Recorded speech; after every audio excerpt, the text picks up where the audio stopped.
दिल्ली में air pollution का level कई जगहों पर 500 AQI के पार बताया जा रहा है, जबकि कई दूसरे इंडिकेटर दिल्ली की AQI 1600 के करीब बता रहे हैं, जिससे कंफ्यूजन की स्थिति पैदा हो गई है। सवाल है कि क्या दिल्ली वालों से कुछ छिपाया जा रहा है? आखिर पाकिस्तान के लाहौर में AQI 1900 तक के खतरनाक स्तर तक कैसे चला गया? इन सारे सवालों का जवाब देखिए इस रिपोर्ट में।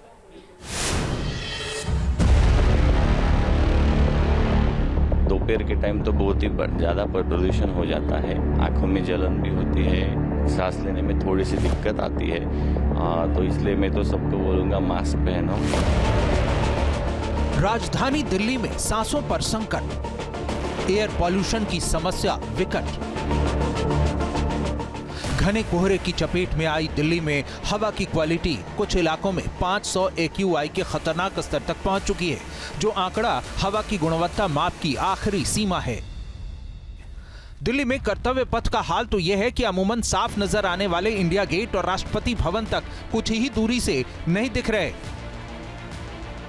दिल्ली की इस दमघोटू हवा से हेल्थ इमरजेंसी जैसे हालात बनते जा रहे हैं। हैरानी है कि ये हर साल ठंड के साथ आने वाली मुसीबत बन गई है, फिर भी इससे निपटना सरकारों के लिए नामुमकिन सा दिखने लगा है। ऐसे में सुप्रीम कोर्ट ने जहमत उठाते हुए तात्कालिक उपायों पर जोर दिया, जिसके बाद दिल्ली विश्वविद्यालय ने 23 नवंबर तक और JNU ने 22 नवंबर तक के लिए क्लासेस ऑनलाइन लिए जाने का फैसला किया है। दिल्ली NCR के स्कूलों को भी बंद कर दिया गया है, सभी क्लास ऑनलाइन ली जा रही हैं। वहीं NCR में ग्रैप 4 भी लागू कर दिया गया है। ग्रैप 4 को सख्ती से लागू करने के लिए दिल्ली की सीमाओं पर सघन जांच शुरू कर दी गई है। इन सब के बीच एक गंभीर सवाल उभरा है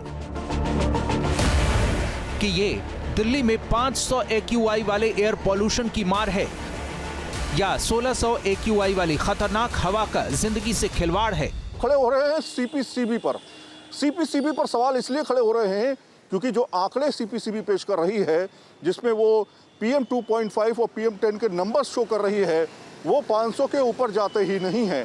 जबकि दूसरी कंपनियां जो हैं, जो इस पर रिसर्च करती हैं, उनका मानना है कि कई जगहों पर दिल्ली में ही PM 2.5 और PM 10 की स्थिति जो है वो 700 से 800 के पार जा चुकी है। क्या आम लोगों से कुछ छुपाया जा रहा है? क्योंकि दिल्ली के पॉल्यूशन को लेकर इंटरनेशनल एजेंसियों का डेटा डराने वाला है।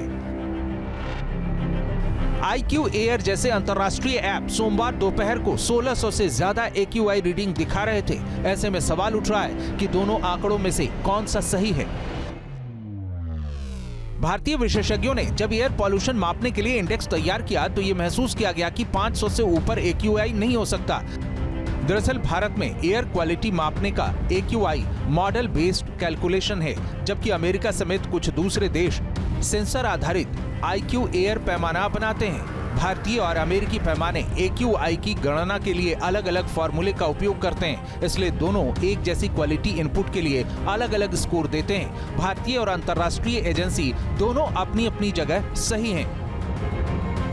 जो मेथोडोलॉजी अडॉप्ट की जाती है, जो गाइडलाइंस अडॉप्ट की जा रही हैं कंसंट्रेशन से एयर क्वालिटी इंडेक्स को कन्वर्ट करने के लिए, वो दोनों की अलग अलग हैं। हमारे जो ब्रेक पॉइंट्स हैं और जो वो ब्रेक पॉइंट्स यूज करते हैं उनमें डिफरेंस है। जैसे उनका जो समझिए WHO का 15 माइक्रोग्राम पर मीटर क्यूब PM 2.5 के इक्वल टू 100 AQI के इक्वल होता है, जबकि हमारा 60 माइक्रोग्राम पर मीटर क्यूब 100 AQI के इक्वल होता है।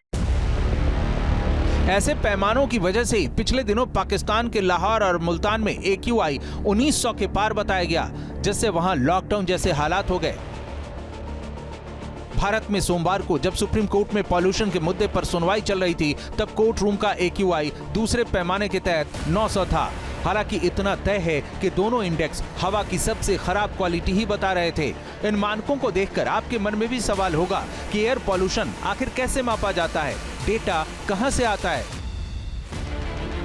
एयर क्वालिटी इंडेक्स AQI एक न्यूमेरिकल स्केल है जो किसी खास इलाके में हवा में मौजूद हानिकारक प्रदूषक जैसे carbon monoxide, sulphur oxide, ozone, nitrogen dioxide और पार्टिकुलेट मैटर PM 2.5 और PM 10 कण का 0 से लेकर 500 तक का सूचकांक है। ये संख्या जितनी ज्यादा होगी, हवा उतनी ही ज्यादा प्रदूषित होगी। अभी हाल ये है कि दिल्ली के 36 मॉनिटरिंग स्टेशन में से 35 स्टेशन 400 प्लस AQI की श्रेणी में रहे। देश में ऐसे 1296 एयर क्वालिटी मॉनिटरिंग स्टेशन हैं। CSE के आंकड़ों से पता चलता है कि एयर क्वालिटी मॉनिटरिंग ग्रिड देश भर के 4041 शहरों और कस्बों में से सिर्फ 12% को ही कवर करता है। रीजन ये है कि हमने जो है 500 AQI के ऊपर कैप लगाया हुआ है। उसके पीछे सोच ये है कि जो हमारे हेल्थ सिम्टम्स होते हैं वो 500 हो या 500 AQI हो या 700 हो या 1000 हो, वो सेम होते हैं। तो इसलिए जो एडवाइजरी दी जाती है वो इसमें दी जाए बनिस्बत की और ज्यादा पैनिक क्रिएट करने के। प्रदूषण मापने वाले पैमाने एयर क्वालिटी इंडेक्स का 500 के पार चले जाने का असर जिंदगी पर इतना गंभीर है कि एक्सपर्ट बताते हैं कि ऐसी हवा में 3 दिन रहना जिंदगी के 6 घंटे कम कर देता है। ऐसी हवा में सांस लेना रोज 38 सिगरेट पीने के बराबर हानिकारक है। लेकिन क्या ये नंबर का हेरफेर है, ये इसको लेकर के सवाल अब खड़ा हो रहा है। क्या CPCB जो है वो निश्चित नंबर जो है पोल्यूशन का वो छुपा रही है, या ये दूसरा तरीका है जिसमें ये माना जाता है कि अगर 500 के ऊपर यानी 480 के ऊपर अगर 500 का लेवल टच होता है तो ये खतरनाक स्थिति मानी जाती है।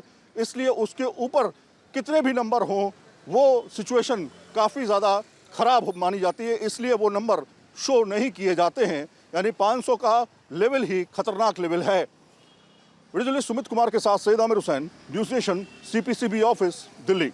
न्यूज नेशन अब व्हाट्सएप पर खबरों की ताजा अपडेट के लिए न्यूज नेशन के इस QR कोड को स्कैन करें।